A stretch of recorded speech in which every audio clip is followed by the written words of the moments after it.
Louvado seja Deus por mais uma noite preciosa na presença do Senhor. Estamos muito animados com tudo que Deus está fazendo. Hoje, no final da celebração, eu tenho duas boas e grandes notícias para você. Quem gosta de boa notícia? Amém? Então, no final do culto hoje, depois da mensagem, eu tenho duas boas notícias para você. Né? Quem gosta de boa notícia, se prepara. Tá? Tem coisas boas vindo pela frente. Eu queria que você abrisse a sua Bíblia no Evangelho de Mateus, capítulo de número 6. Evangelho de Mateus, capítulo de número 6.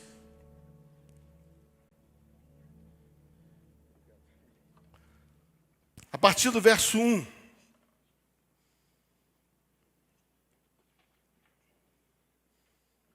Evangelho de Mateus, capítulo 6, a partir do verso 1.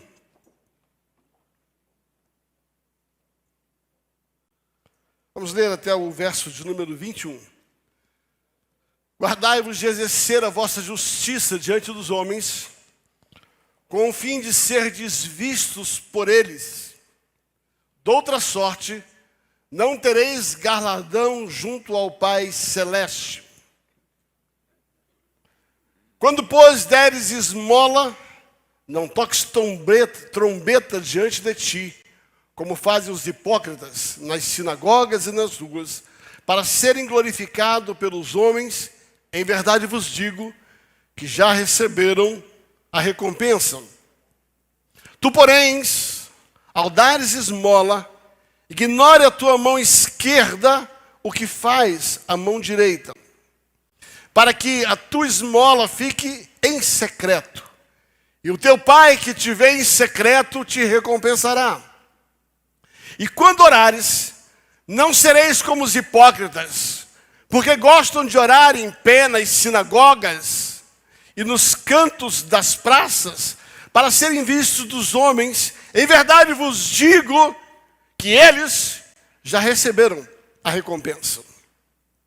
Tu, porém, quando orares, entra no teu quarto, fecha a tua porta, e orarás ao teu Pai que está em secreto, e o teu Pai que te vê em secreto te recompensará.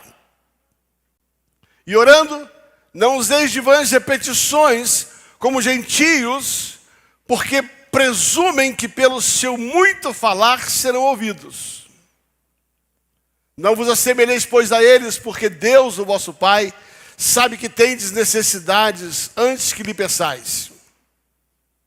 Portanto, vós orareis assim. Vamos orar todo mundo junto? Pai nosso que estás no céu, santificado seja o teu nome. Venha o teu reino. Faça-se a tua vontade. Volta aí, senão nós vamos ler. Volta 10. Faça-se a tua vontade, assim na terra como no céu. O pão nosso de cada dia nos dá hoje. E perdoa as nossas dívidas, assim como nós também perdoamos os nossos devedores. E não nos deixes cair em tentação, mas livra-nos do mal, pois teu é o reino, o poder e a glória para sempre. Amém. Até aí. Queridos, nós estamos diante de algumas verdades que estão contidas nesse texto, muito preciosa. O tema da mensagem de hoje é mais uma etapa do Sermão da Montanha, é ações necessárias para mostrar o verdadeiro ser transformado por Cristo. Nós vimos durante muito tempo, ou seja, o nosso propósito aqui é ver qual é a prática dessas verdades na vida, da nossa vida e no nosso relacionamento. Depois de estudarmos 8 maneiras de sermos felizes segundo Cristo e não segundo os homens, nós vamos então entrar na terceira fase da etapa. As 8 maneiras de ser feliz segundo Cristo. Eu vou dizer e você diz assim: primeira maneira, reconhecer a dependência de Deus, sendo humilde de coração. E são as 8 maneiras de ser feliz. Segunda maneira, chorar por entender o nosso profundo estado diante do pecado. A terceira bem-aventurança, a terceira maneira, aceitar com mansidão as nossas mazelas, buscando ações do Espírito em nós. A quarta bem-aventurança, diga assim, é ter fome e sede de ser alcançado pela justiça de Deus. A quinta bem-aventurança, diga assim, clamar pela misericórdia de Deus e ser misericordioso com as pessoas. A sexta bem-aventurança, ter um coração puro e limpo, não contaminado pela mentalidade terrena. A sétima bem-aventurança, ser pacificador, administrando os conflitos dos relacionamentos. E oitava e última, suportar a perseguição que vem por causa da fé. Então, a primeira vez que nós começamos a falar sobre o que é ser feliz, os aspectos da felicidade, nós vimos as 8 formas de ser feliz segundo Cristo, não segundo a mentalidade terrena. Em seguida, nós vimos até a semana passada, tá, as 5 tentações que nós precisamos resistir. Diga assim, primeira, resistir à tentação da ira. Segundo, resistir à tentação da imoralidade. Terceiro, resistir à tentação da desonra no matrimônio e na palavra dada. Quarto, resistir à tentação da reação. E quinto, resistir à tentação da vingança, praticando o verdadeiro amor. Então, até aqui que nós andamos. Essas 12 mensagens foram elaboradas em cima disso. Agora nós vamos começar a falar sobre as 5 atividades do reino que, em função desse entendimento de felicidade, segundo Cristo, já consciente do que é que nós vamos encarar, resistindo isso, com a força do Espírito, nós vamos ter que ter 5 tipos de atitude, 5 ações, que vão demonstrar que nós já estamos vivendo aquilo que nós aprendemos até aqui. E nós vamos falar sobre 5 ações. A primeira delas é que nós somos chamados para servir aos homens, servindo a Deus. A segunda delas é, nós somos chamados para as obras de justiça, doando recursos. A terceira dela, que nós somos chamados para orar, não no padrão do homem, mas no padrão do céu. A quarta, nós somos chamados para abençoar pessoas, perdoando as suas ofensas. E a quinta, nós somos chamados para jejuar. Então, as próximas mensagens nós vamos falar a respeito disso. Hoje eu quero falar de 2 dessas 5 ações que nós precisamos ter depois de entender a mentalidade do reino. Vejamos então algumas verdades sobre a primeira atividade do reino através de nós. Chamados para servir ao homem como servindo a Deus. Repita comigo, chamados para servir a Deus, servindo aos homens. Na verdade, nós temos aqui algumas verdades que você pode extrair a respeito desse tipo de serviço. A Bíblia vai falar claramente que nós somos seres reconquistados por Deus para estar a serviço de Deus. Nós fomos conquistados para conquistar. Nós somos servidos por Deus para servir as pessoas. João capítulo 15, versículo 16. Jesus diz assim, não foste vós que escolheste a mim, mas fui eu que escolhi a vós, e eu vos nomeei para ficar parado. Eu vos nomeei para viver para si. Eu vos nomeei para que vocês tivessem a vida que vocês quisessem. Não! Eu vos nomeei para que vades, deis fruto e o vosso fruto permaneça. A primeira grande missão, a primeira grande ação que nós somos desafiados é servir porque fomos servidos. Nós fomos conquistados para servir. E o texto de João é muito claro, diz assim, não foram vocês que me escolheram para servir, mas fui eu que escolhi a vocês. Agora eu vos escolhi com um propósito. Esse texto de João capítulo 15, versículo 16, ele fala sobre 3 coisas. A primeira nós temos um propósito. Nós somos escolhidos. Nós temos um propósito. Nós temos um desafio. E nós temos um dever. Esse texto vai falar que quando Deus nos escolheu, Ele nos escolheu para servir. Você vai perceber que esse foi o grande propósito de Jesus. Quando Ele começou o seu ministério terreno, Ele sai primeiro fazendo alguns milagres, depois Ele começa a olhar para algumas pessoas que o seguiam, e Ele então, depois de ter um grupo que o seguia, dizem que aproximadamente 120 pessoas, a Bíblia diz que Jesus sobe ao monte, e Ele escolhe 12 para que possa servir a Ele como apóstolos. E a palavra apóstolo significa enviados. Ou seja, Ele escolhe 12 pessoas para representá-lo no serviço. E Ele então, em Marcos capítulo 3, versículo 13, a Bíblia diz que Ele sobe ao monte, Ele ora, escolhe 12 a quem Ele quer. E a Bíblia diz que Ele escolhe primeiro para estar com Ele, depois para falar dele. Preste atenção. Pastor, eu fui chamado para servir, é verdade. Mas antes de servir, em nome de Jesus, você tem que ter estado com Jesus. O que está claro nesse processo de serviço é que Jesus nos chama, em primeiro lugar, para estar com Ele, para se relacionar com Ele. E a partir desse relacionamento, nós vamos servir as pessoas em o nome dEle. Então, nós somos escolhidos para exercer o chamado. Já disse isso algumas vezes, seguramente você ouviu isso algumas outras vezes. Só você refletir, se o único propósito de ser salvo fosse ir para o céu, se o único propósito da vinda de Cristo, da morte dele na cruz do Calvário, fosse salvar o homem para ir para o céu, assim que você levantasse a mão, eu levantasse a mão, ou aceitasse Jesus, você dançou, subiu, hashtag partiu, está com o céu. Não tinha razão para você ficar aqui.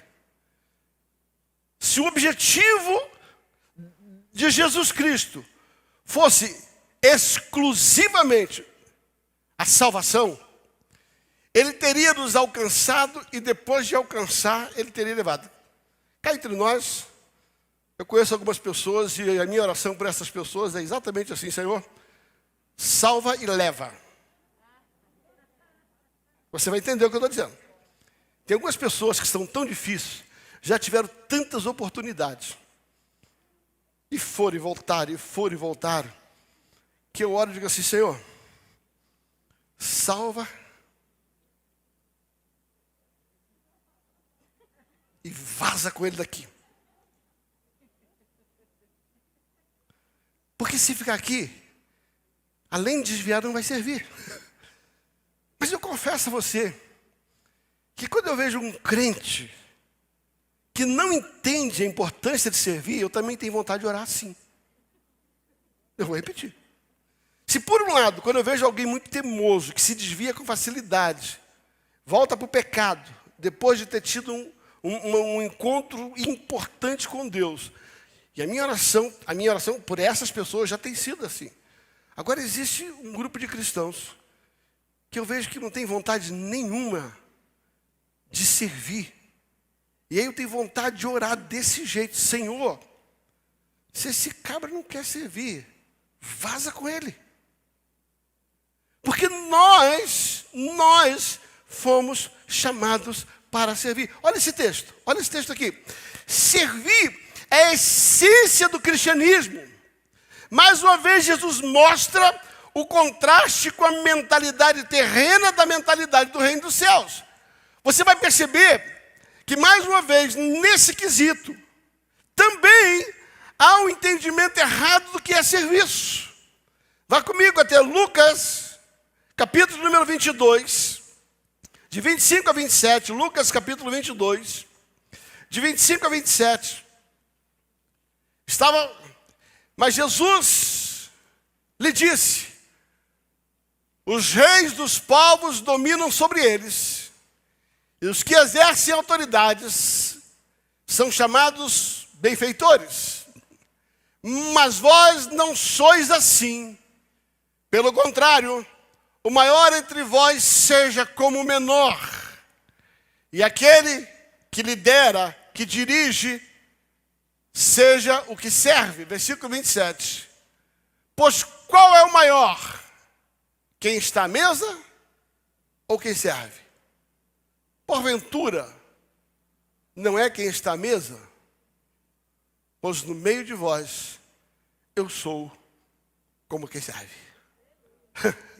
O que Jesus está dizendo é o seguinte: no mundo, e você está o tempo todo, o sermão da montanha é o tempo todo o contraste da mentalidade terrena com a mentalidade do reino dos céus. No mundo, quem tem poder de autoridade, manda, quer ser servido. O que ele está dizendo é, os reis, os governantes, a mentalidade de quem é líder, se sente importante, quer ser obedecido. Mas assim, mas vós não sereis assim. Ele está dizendo assim, o cristianismo é diferente. Assim como a felicidade de ser pacificador não é ser pacifista, assim ele está dizendo, o serviço, ele não te diminui, o serviço te enobrece. Ele está dizendo, o serviço, aos olhos do humano, você é menor, mas diante de Deus, você é o maior. E Jesus disse, as pessoas importantes, elas tomam lugar na mesa porque se sentem importantes. Os servos, eles ficam fora da mesa. E Jesus diz, eu sou como esses servos que estão fora da mesa. O que Jesus está dizendo é, eu não vim aqui para me sentar e ser servido, mas eu vim para servir. Uma das coisas que me chama a atenção na vida de Jesus é que Jesus era um homem de palavras e de ações. Quando Filipenses capítulo 2 descreve Jesus Cristo, ele vai dizer assim, Jesus,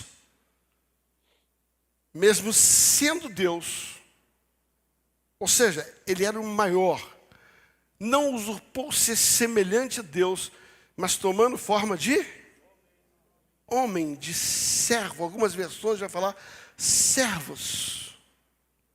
Aí ele diz, se humilhou, ele decidiu se humilhar. Ele decidiu se humilhar. E a Bíblia diz que por causa disso, preste atenção, por causa desta decisão de não ser grande diante dos homens, mas ser grande diante de Deus, Deus o exaltou soberanamente. Na terra, os homens estão procurando louvor do seu nome. Eles fazem tudo para ter o seu nome projetado, a sua imagem projetada, pessoas lhe servindo. E Jesus disse, eu não procurei projeção, eu não procurei promover o meu nome, eu procurei servir. E a palavra de Deus diz, por causa disso, Deus lhe deu um nome que é sobre todo nome. Sabe, querido, se você quer ter nome no céu, você tem que servir. Se você quer ter nome na terra, sabe, usa das estratégias da terra. Se você quer ser conhecido como nobre na terra, se você quer lugares de autoridade na terra, se você quer ser reverenciado na terra, tudo bem, faz o que todo mundo faz. Mas se o teu objetivo é o céu, você precisa fazer o que Jesus fez. Servir. Servir. E servir. Marcos capítulo 10. Versículo 42 a 44. Marcos 10, 42 a 44.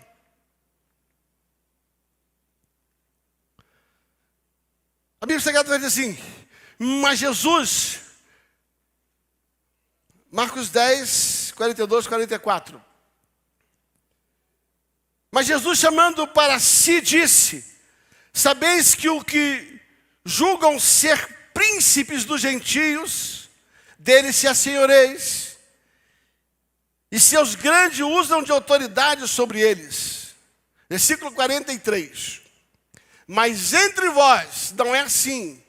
Pelo contrário, quem quiser se tornar grande entre vós, será este o que sirva. 44. E quem quiser ser o primeiro, seja servo de todos. A minha pergunta é, depois de ouvir uma palavra como essa, como é que você fica brigando por espaço? Por que você fica brigando por posições? A verdadeira posição não é aquela que você tem na terra. A verdadeira posição é aquela que você tem no céu. Há um livro, já citei esse livro aqui, sabe? Que é intitulado, sabe? Vivendo pela eternidade. Olhando na perspectiva da eternidade. Querido, quando nós aprendermos a viver pela eternidade, para a eternidade, as coisas estão aqui, elas são passageiras. Se nós buscarmos ser grande aqui, ser servido aqui, nós podemos ter êxito. Por quanto? 60 anos? 70 anos? 100 anos? Se é isso que você está buscando, corra atrás. Mas tem uma coisa para te dizer. Quando você busca servir a Deus, servindo o corpo, servindo as pessoas, servindo os necessitados, pode ser que ninguém reconheça o que você faz aqui. E durante 60, 70, 100 anos, você não tenha glória nenhuma. Mas o dia que você chegar no céu, você será recebido com honras. Porque grande é o seu e o meu galardão. O que está em questão é, aonde eu quero ser honrado? O serviço, o que está por trás do serviço é aonde eu quero ser honrado. Quem serve com a mentalidade terrena é uma pessoa inferior. Mas quem serve com a mentalidade dos céus sempre será o superior. Segunda verdade sobre serviço. Nós precisamos entender que quando nós servimos os homens, nós servimos a Deus. Eu vou repetir. Quando nós servimos os homens, nós servimos a Deus. Eu vou repetir. Quando nós servimos aos homens, nós servimos a Deus. Colossenses capítulo 3.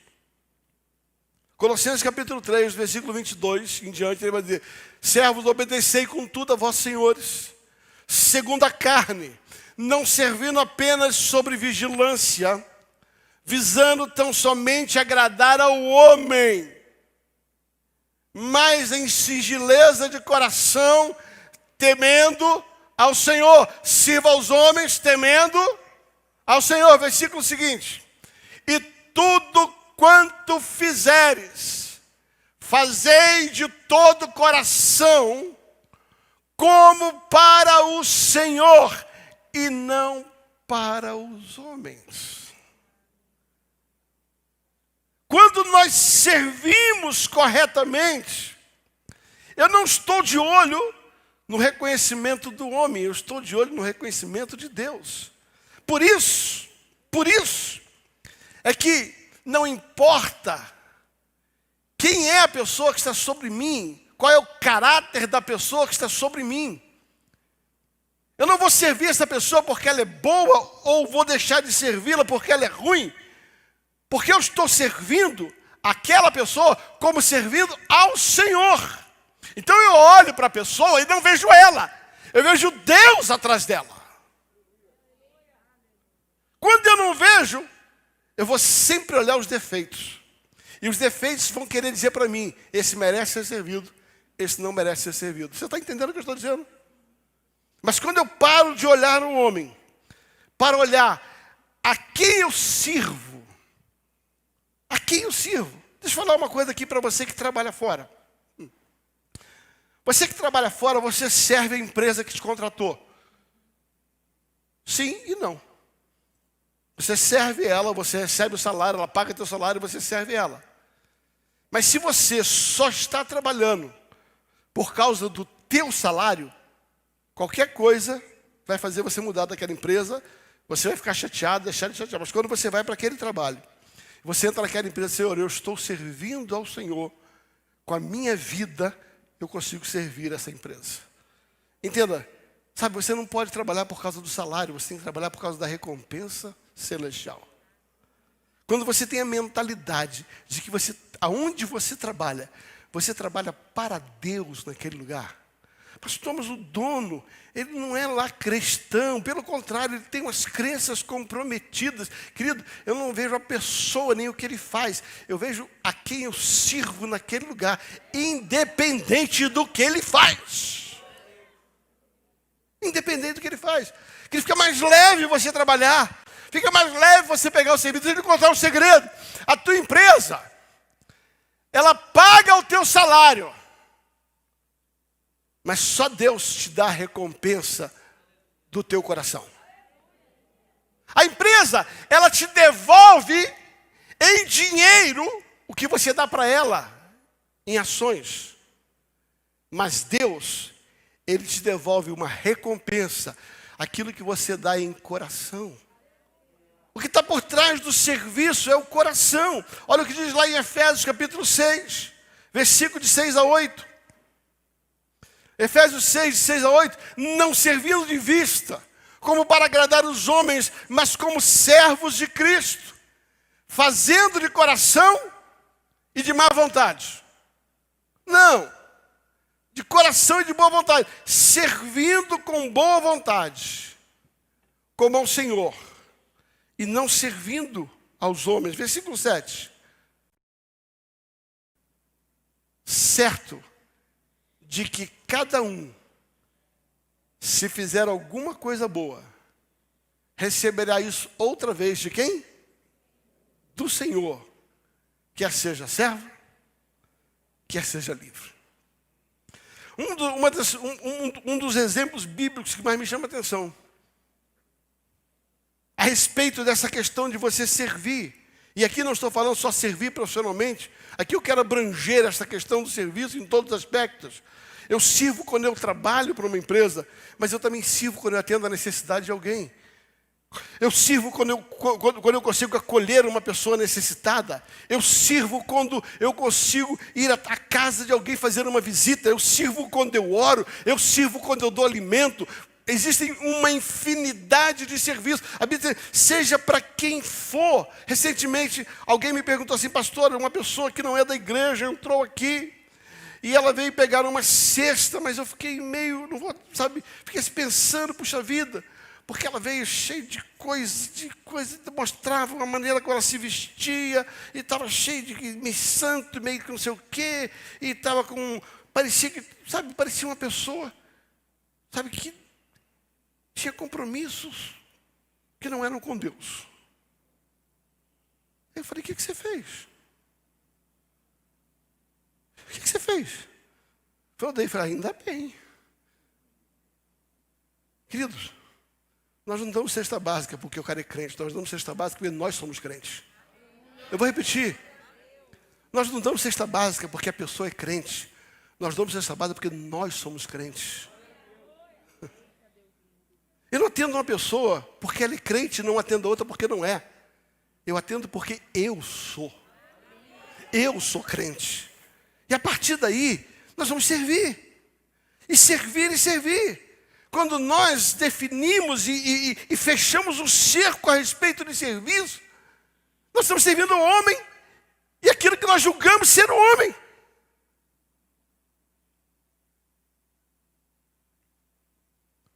Há um texto, uma parábola que Jesus conta, muito conhecida, muito pregada, a respeito do bom samaritano, você conhece.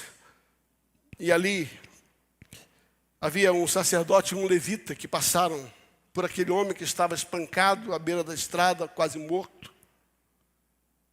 E a Bíblia fala a respeito desse homem.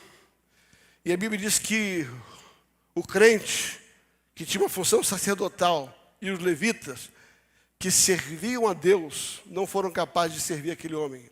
Presta atenção. A parábola do bom samaritano vai falar que existe gente que acha que é possível servir a Deus e não servir os homens. Eu vou repetir. Tem crente que acha que pode servir a Deus e ignorar a necessidade dos homens. Mas a Bíblia fala sobre um outro personagem que aparentemente não servia a Deus, mas ao servir o homem, Jesus disse que ele serviu a Deus. Ele vai falar, quem é que tem mais valor? Aquele que diz servir a Deus, mas não quer servir o homem, ou aquele que serve ao homem, mesmo não declarando a sua fé em Deus. Esta pessoa que serviu o homem, esta pessoa serviu a Deus. Então o cristianismo, ele é fundamentado em cima do serviço a Deus, mas é fundamentado em cima do serviço aos homens. Queridos, como é que nós vamos conviver diante do Senhor, quando chegarmos lá em cima, e o Senhor vai dizer assim, aquela pessoa que você podia ter ajudado, você não ajudou, você disse que era cristão, o que você está fazendo com a sua vida? Que tipo de cristianismo você está vivendo? Provérbios capítulo 19, versículo 17, ele fecha essa questão dizendo o seguinte, quem se compadece do pobre, ao Senhor empresta, e este lhe paga seus benefícios. Meu Deus, por favor, entenda. Mas deixa esse texto. Ele está dizendo o seguinte, quando você dá para aquela pessoa que é pobre, aquela pessoa que é pobre não vai te dar nada, mas está escrito no caderninho de Deus que você tem um crédito. Você faz um crédito com Deus quando você dá a um pobre. É como se você tivesse... O que é emprestar? Tá? Se isso aqui é da pastora Mirna, e eu quero usar, eu peço emprestado para ela. Por quê? Porque pertence a ela. Logo, isso aqui é dela, a propriedade dela. E se eu uso isso, eu estou emprestando isso. Ele está dizendo assim, quando você serve um pobre, é você como se você tivesse pego de Deus algo para servir aquela pessoa. E Deus então se compromete em devolver para você em benefícios. Querido, se é bom ter crédito no banco, é melhor ter crédito com Deus. Eu vou repetir, se é bom ter uma conta corrente no banco, é melhor ter uma conta recheada no céu. Você já sabe que a Bíblia diz que quando Jesus morreu na cruz, ele rasgou um escrito de dívida. Deixa eu explicar para você o que é isso. Você não sabia, mas no céu tem um caderninho com o teu nome. Não sei quem é do interior e tinha aquelas tendinhas que anotava no caderninho, né? Lá em Barbacena, quando eu era pequeno, tinha isso, né? Aquela tendinha, você vai guardando lá. Pegou tudo, pegou aquilo, sabe? Era o caderninho da tendinha. Eu tenho uma notícia para te dar. Tem um caderninho no céu com o teu nome. E lá está escrito, está me devendo. Porque não fez em meu nome o que podia ter feito. Está escrito. Ou pode estar escrito, eu tenho que pagar aquilo que ele fez por ser meu filho e por temer o meu nome. Você quer ter crédito ou débito com Deus? Crédito. Então, levanta a mão e fala assim, me ajuda, Senhor, a botar crédito no caderninho do céu. Há um escrito. A Bíblia diz que quando Jesus morreu, ele rasgou as nossas dívidas, zerou o odômetro. Agora, você e eu escrevemos a nossa história como cristão. Está zerado. Eu não sei quantos anos você tem de crente. Responde para você mesmo. Você tem mais crédito ou mais débito? Lê caderninho de Deus.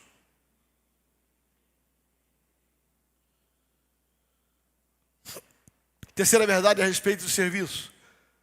Quem serve para ser visto já recebeu a sua recompensa. Usando a mentalidade do caderninho, quando você serve para ser visto, nenhuma anotação tem lá em cima. É como se você não tivesse feito nada. Nós lemos Mateus capítulo 6, de 1 a 4, onde ele vai falar a respeito disso. Guardai-vos de exercer as vossas justiças diante dos homens, com o fim de ser visto por eles.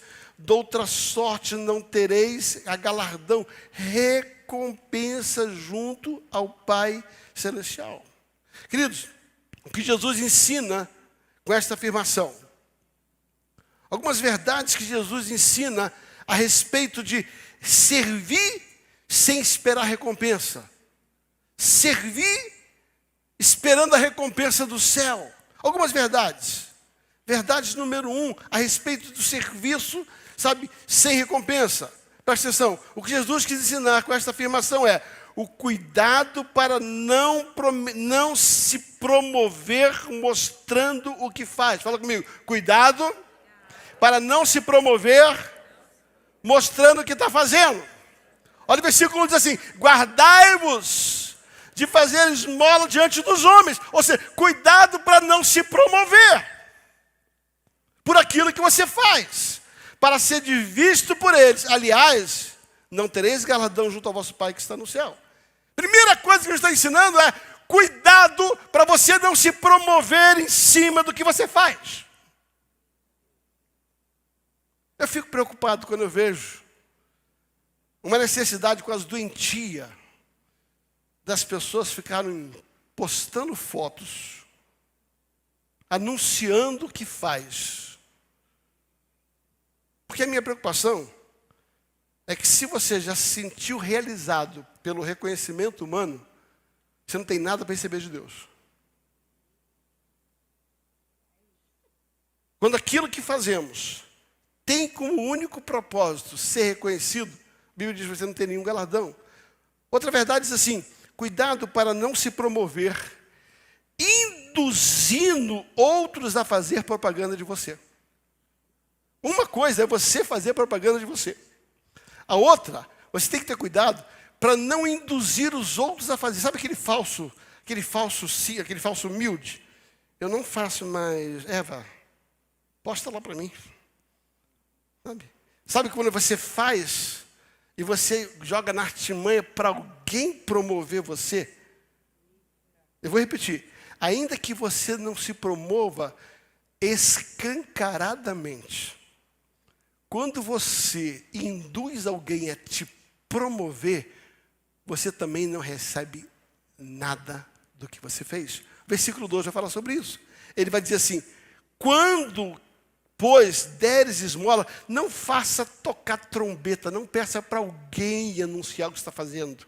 Não faça tocar trombeta diante de ti, como fazem os hipócritas na sinagoga, nas ruas, para serem glorificados pelos homens. Em verdade vos digo que eles já receberam o seu galardão. Ele está dizendo assim, quando você, dá aquela manipulada para alguém te promover, tocar trombeta por você, fez, acabou, já era. Agora tem uma coisa mais difícil ainda. Se a primeira grande lição é que a gente não pode se promover pelo que faz, a segunda grande lição é não induzir as pessoas a não promover, a terceira, e essa aqui dói. Cuidado para não se promover para você mesmo daquilo que você faz. Pastor, como assim? Olha o que diz o versículo 3. Mas quando tu deres esmola, faz assim, não saiba a minha mão direita do que fez a minha mão esquerda. Diga assim, não tem nada a ver com os outros. Não tem nada a ver com o que os outros vão saber. Tem a ver com o que eu vou pensar de mim mesmo. aqui a vaca, o porco, até o cachorro torce o rabo. Ele diz assim, cuidado, para que ainda que você não se promova, ainda que você não induza alguém a se promover, cuidado com essa autopromoção que você faz de você mesmo. Ele diz assim, que a sua mão direita não saiba o que a sua mão esquerda faz. Não tem nada a ver com os outros. Tem a ver do porquê que eu estou fazendo isso. É interessante, eu estava conversando com a pastora à tarde. E era hábito naquela ocasião, né? E aí o pastor Alisson pode falar melhor do que eu, porque é um especialista no hebraico. Sabe o que eles faziam? Quando a pessoa ia dar esmola, eles pegavam um arauto, que pegavam um trompete.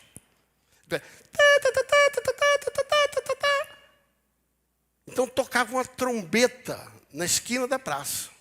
Essa trombeta tinha 2 propósitos.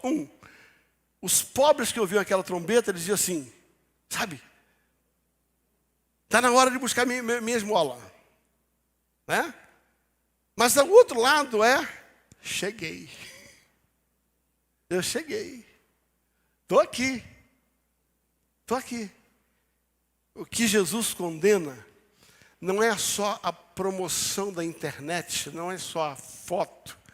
Ele está dizendo assim, a forma como você faz, a forma como você serve, também determina a sua recompensa. Servir com a motivação correta. Terminando, nós tínhamos falado sobre 5 verdades, 5 ações. A primeira ação é serviço. A segunda ação que nós precisamos manifestar no reino, das 5 ações, a segunda ação para manifestar no reino, é que nós somos chamados para obras de justiça e doação de recursos. Diga assim, eu fui chamado para fazer obras de justiça e para doar recursos. Vamos ver algumas verdades sobre esta atividade do reino. Algumas verdades sobre isso. Primeira verdade, obra de justiça é uma ordenança e não uma opção. Fala comigo. Ação social. Obra de justiça não é uma opção, é uma ordem. Tá? Mateus capítulo 6, versículo 2, ele vai dizer o seguinte: quando, pois, deres esmola, repita comigo, quando, pois, deres esmola. Fala assim, quando e não se. Vou repetir. Ele está dizendo assim, se você der esmola, não. Ele está dizendo assim, quando você der. Então é o seguinte, você não tem opção, você tem que dar. Ele está dizendo assim, se você quiser dar esmola, você age dessa maneira. Não, ele está dizendo assim, você não tem opção. Você foi chamado para dar esmola. E quando você der esmola, é isso que ele está colocando aqui. O que Jesus está abordando isso não é uma opção. A partir do instante que você nasceu para servir, você tem que servir desta forma. Quando vocês derem esmola, Jesus está falando de uma condição, mas de uma ordem. O homem não é salvo pelas boas obras, e sim pela graça. Mas evidencia a sua salvação através das obras. A sua manifestação de obra vai manifestar o quanto você de fato se converteu. A salvação não é pelas boas obras, mas é para as boas obras. Eu vou repetir. Nós não fomos salvos pelas obras que nós fazemos, mas nós somos salvos para realizar as obras. Efésios capítulo 2, versículo 10, ele vai dizer assim, presta atenção, Efésios 2, 10, Efésios 2, capítulo 10, ele vai dizer assim, porque somos feituras suas, porque somos feituras dele, criados em Cristo Jesus para boas obras. Eu vou repetir, Somos feituras dele, criados em Cristo Jesus para boas obras. Ele está dizendo assim, por que você nasceu de novo? Para as boas obras, as quais de antemão preparou para que andássemos nela. Ele está dizendo assim, foi Deus que ao nos criar novamente, ao nos gerar no Espírito, a nos fazer nascer de novo, Ele já nos gerou e dentro de nós em um propósito, praticar as boas obras. Tiago, 1 João capítulo 3, versículo 17. 1 João capítulo 3, versículo 17. Ora, aquele que possui recursos desse mundo, e vira o seu irmão padecer necessidade, e fechar-lhe o seu coração, como pode permanecer nele o amor de Deus? Aqui. Toque. Eu vou repetir. Aquele que vê o seu irmão, aquele que possui recursos, e ver o seu irmão padecer necessidade, fechar-lhe o coração, como poderá permanecer nele o amor de Deus? Aí você vai assim, mas eu não tenho recurso. Mentira.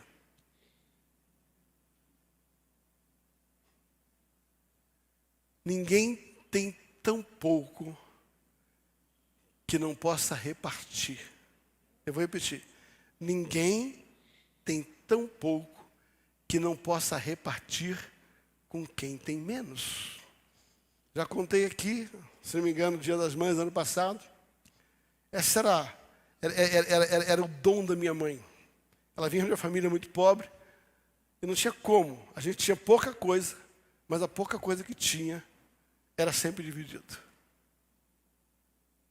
Quando você tem dentro do seu coração o entendimento de que você foi chamado para as boas obras, ainda que seja a metade do seu prato, você vai dar para alguém. Eu recordo de um tempo muito interessante.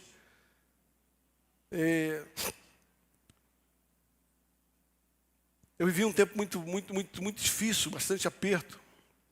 E por falta de recurso, eu comia num boteco. E era assim, aquele, sabe, o PF mais barato que tinha. Né? Um PF mais barato que tinha. E eu trabalhava com construção civil, então era fome. Quem trabalha em construção civil sabe o que é fome. E quantas vezes eu estou ali comendo, alguém sentava do meu lado assim, e eu via que o cara não tinha o que comer. Só tem um jeito de você fazer uma coisa dessa, querido. Divide o teu prato. E não foi uma, nem duas, nem 5 vezes, sabe, que eu dividi o prato do boteco com alguém. Sabe o que eu vou descobrir? O pouco que eu comi, ele me satisfazia mais do que se eu tivesse comido tudo. Eu vou dizer para você, quem já fez isso sabe. Deus, Ele vai te trazer uma recompensa a partir do instante que você olhar e dividir a respeito disso. Olha lá o que diz Tiago, capítulo 2, versículo 15. Tiago 2, 15 a 18.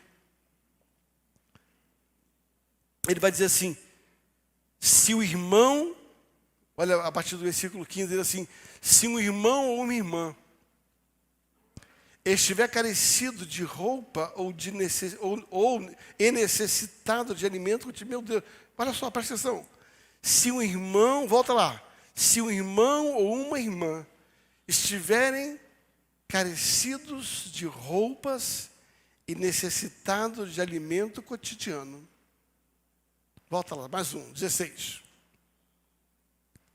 E qualquer dentre vós lhe disser, ide em paz, aquecei-vos, fartai-vos, sem contudo lhe dar o necessário para o corpo, qual é o proveito disso? 17. Assim também, a fé, se não tiver obras, por si só está morta. Mas se alguém disser, tens fé, tu tens fé, e eu tenho obras, mostra-me a tua fé sem obras, e eu, com as obras, te mostrarei a minha fé. O que Tiago está dizendo é bem simples. Não existe fé sem obras. Se alguém disser assim, eu tenho fé, mas não tem obras, ele diz, essa pessoa não tem fé. É isso que ele está dizendo. Pelo contrário, eu vou mostrar que pelas obras eu manifesto a minha fé.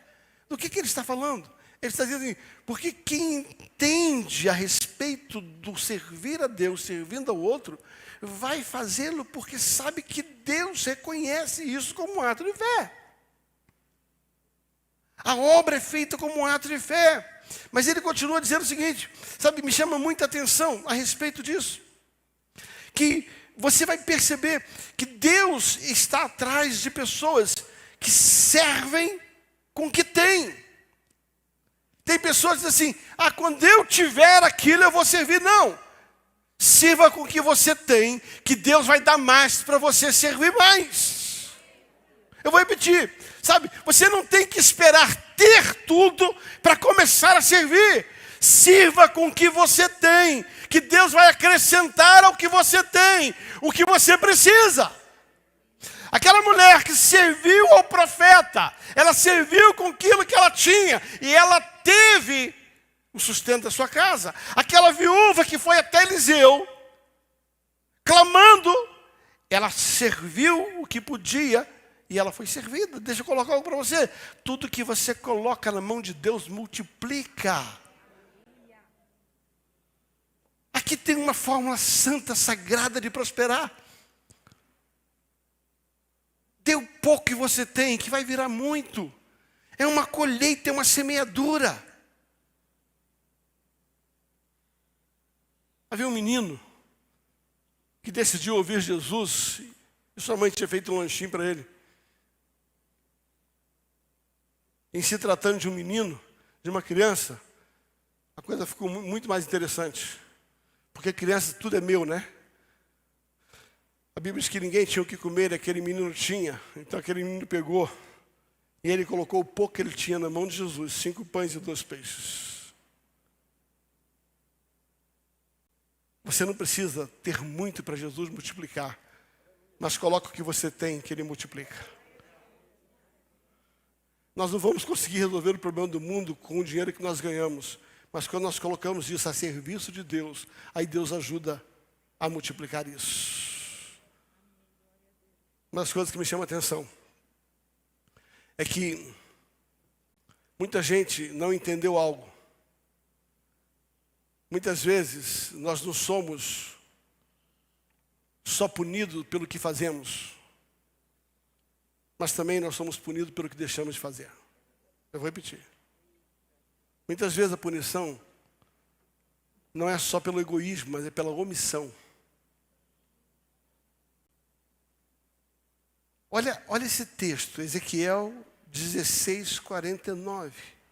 Olha isso aqui. Olha o que você vai ver agora.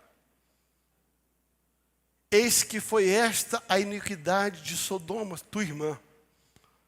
Soberba, fartura de pão e próspera de tranquilidade teve ela e suas filhas, mas nunca amparou o necessitado. Deixa eu dizer para você, Sodoma e Gomorra não foi só destruído pelas iniquidades que fez, mas pelo bem que deixou de fazer. Meu Deus, presta atenção. Sodoma e Gomorra não foi só destruído pela prostituição, pelo homossexualismo, por aquilo que eles faziam que reprovava Deus, mas eles também foram destruídos por aquilo que eles podiam fazer e não fizeram. Vocês pensaram o nível de intensidade e responsabilidade que é isso? Eu gosto que na Bíblia King James, esse versículo 49, ele vai dizer assim: e esta foi, Versículo 49 de Ezequiel 16, na Bíblia King James, vai dizer assim: esta foi a malignidade da tua irmã Sodoma. Ela e suas filhas eram arrogantes, tiveram fartura de alimentos e viviam sem a menor preocupação. Não ajudavam os pobres e não ajudavam os necessitados. Num comentário sobre esse texto, o Hernani Dias Lopes, ele diz o seguinte: o cristão tem mente aberta, coração aberto, bolso aberto, mão aberta e casa aberta. Repita comigo: o cristão tem mente aberta, coração aberto, bolso aberto, mãos abertas e casa aberta. Isso é ser cristão. Né? Ser cristão é isso. Eu quero concluir essa mensagem, né, falando sobre a obra, a segunda verdade é que a obra de justiça, tá? Ela nos faz parecido com Cristo. A obra de justiça nos faz parecido com Cristo. Lucas capítulo 4, versículo 17 a 21. As obras de justiça nos fazem parecido com Cristo. Lucas 4, de 17 a 21.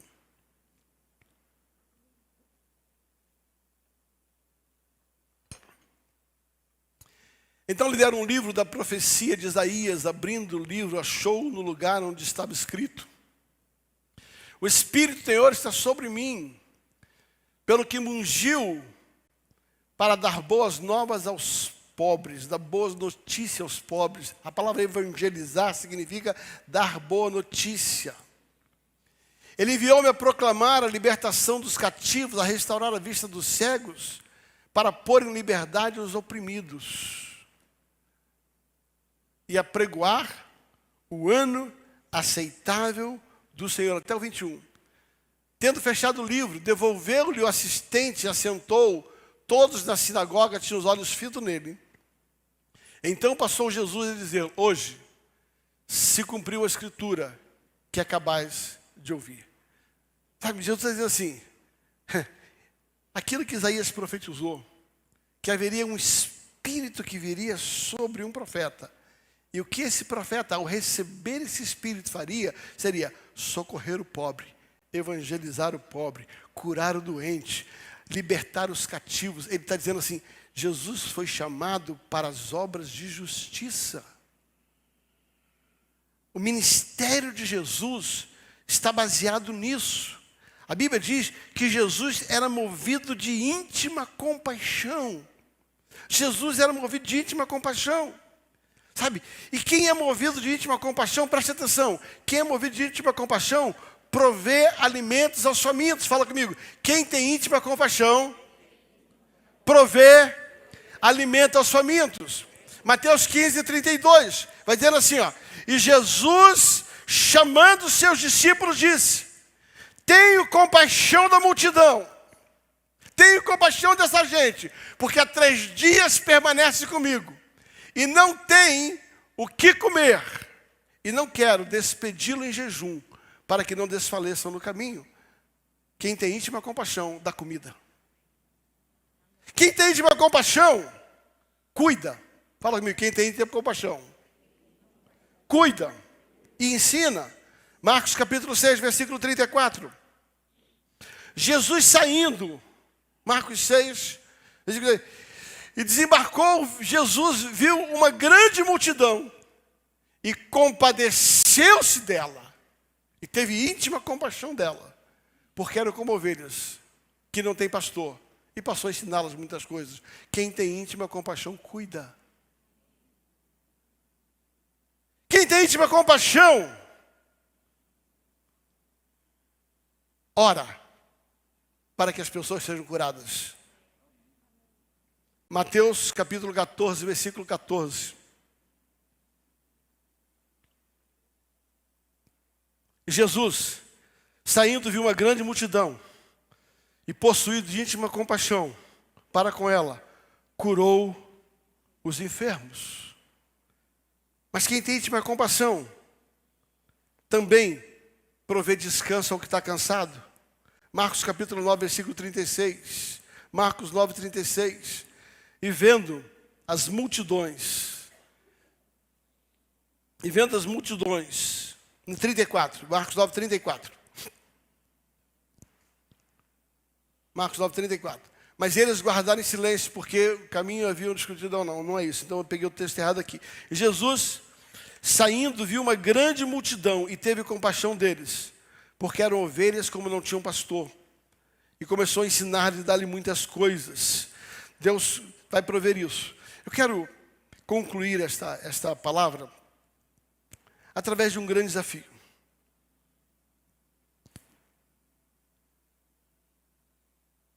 As boas obras, elas não só nos abençoam, mas elas abençoam nossos filhos.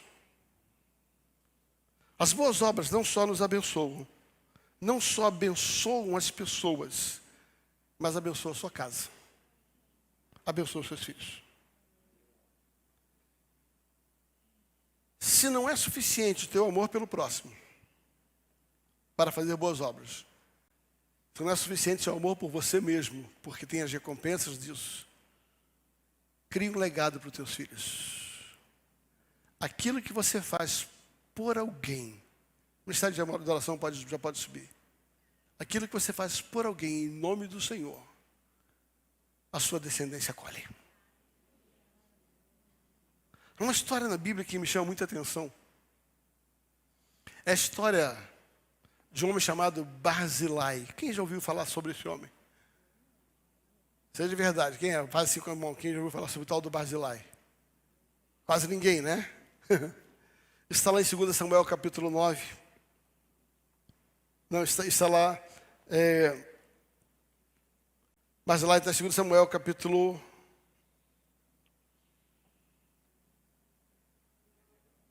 19. Não, 17, né? Eu queria o 17. Você vai perceber o seguinte, 17, 19 vai dar tudo isso. Na 2 Samuel capítulo 17, versículo 27, você vai ver que Davi está fugindo. Presta atenção nisso, Davi está fugindo de Saul. Ele entra na casa de um homem chamado Barzilai. Tá? Tendo Davi chegado a Manaim, filho de Naiás, Raabe, filhos de Amon, Melqui, ele vai falar um pouco dessa história e você vai perceber que ele vai entrar na casa de um homem chamado Barzilai. No dia 17 em diante. Esse homem acolhe Davi, cuida de Davi, dá comida para Davi, socorre Davi no seu momento ruim. Passa um tempo, 2 Samuel 19, versículo 32, Davi, ele é rei. Ele chega lá e fala assim, vou levar Barzilai. Chega Barzilai, pelo bem que você me fez, eu quero que você desfrute do bem que você me fez. Aí Barzilai fala assim, não faz isso não. Eu não quero não. Leva meus filhos. E você vê em 2 Reis, capítulo 2, versículo 7. Que quando Davi está para passar o cajado para Salomão, ele fala assim, Salomão, cuida dos filhos de Barzilai, porque ele cuidou de mim quando eu estava necessitado. O que eu quero dizer para você é que existem muitos benefícios quando nós nos envolvemos com ação de justiça, com obra de justiça. Há um tempo atrás, uma pessoa falou assim, essa igreja não pratica obra de justiça. E às vezes a carne da gente dá vontade de reagir. Eu ia pegar tudo que a gente tem feito ao longo de 10 anos. Ao longo de 10 anos, tudo que a gente tem feito. Pela cidade, pelo bairro, por pessoas, por ministros. E a minha vontade era pegar aquele sujeito e mostrar para ele tudo que a gente está fazendo, sabe? Aí Jesus falou, não faz isso não. Porque se você mostrar, já foi embora o galardão. Sabe, queridos, talvez a gente seja uma igreja diferente, que a gente não fica fazendo propaganda do que a gente faz. Mas eu desafio você, se quer fazer, em vez de condenar, venha fazer junto. E você vai perceber o quanto a gente está fazendo. E o quanto nós temos para fazer. E o quanto nosso coração está disposto a fazer. Querido, isso aqui não é uma pregação, isso aqui é uma orientação do céu. Cristianismo sem a obra de justiça, sem o dar, ele se compromete.